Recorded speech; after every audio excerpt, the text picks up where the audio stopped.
పచ్చాని కొబ్బరికాయ వెచ్చాని నెయ్యిని పోసి కర్పూర ధూపం వేసి ఇష్టంగా ఇరుముడి కడతాం.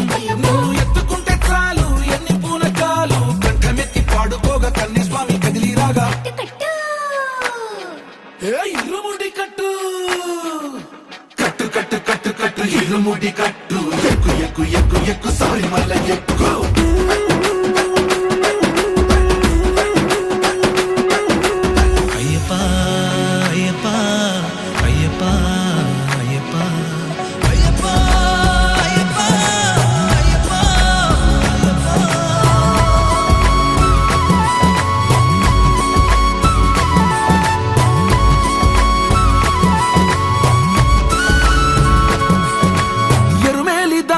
వస్తాం పంబలో నమూనకే వేస్తాం అప్పాచి మేడు